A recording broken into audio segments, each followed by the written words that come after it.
Welcome to another episode of On the Travel Hunt. This time our travels led us to Westin Atlanta Peachtree. Come along as we take a look at the hotel.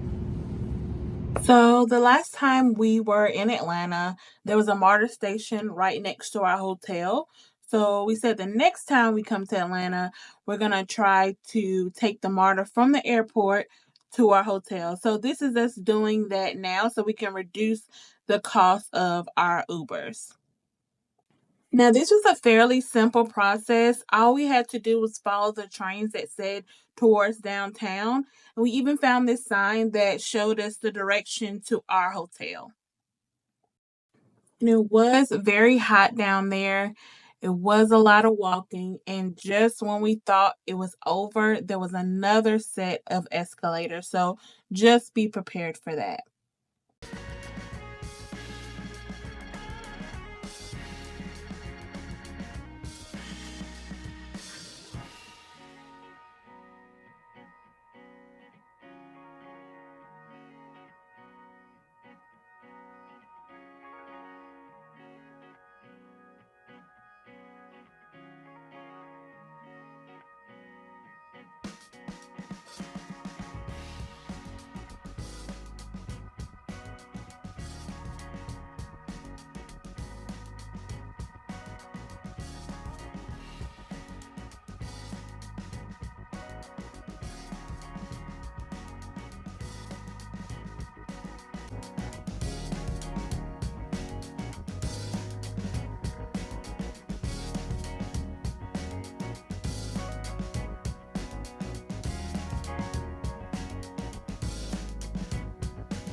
So if we would have kept walking on the street to that key card entrance, it would have brought us to this door. So I'm going to show you what it looks like coming from the inside outside to this door.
So our pros, this is a really nice hotel.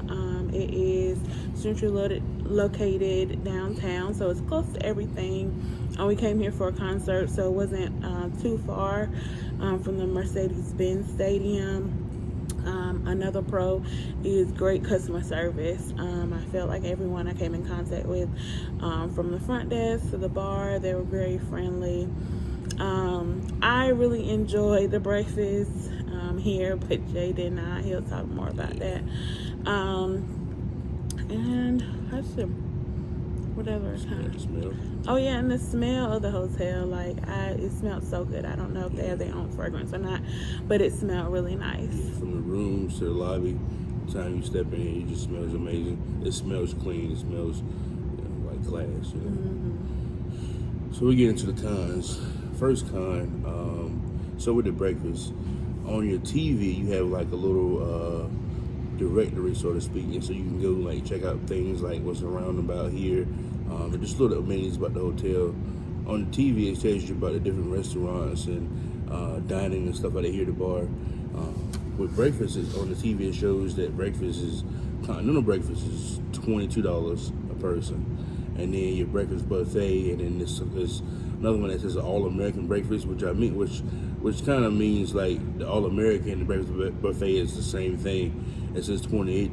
However, when we got down to the restaurant, the actual cafe to to be seated and eat, they have a little placard down there, and the image of it, it shows that the all-American breakfast and the breakfast buffet is $33 plus tax, and the continental breakfast is $28 plus tax or something like that.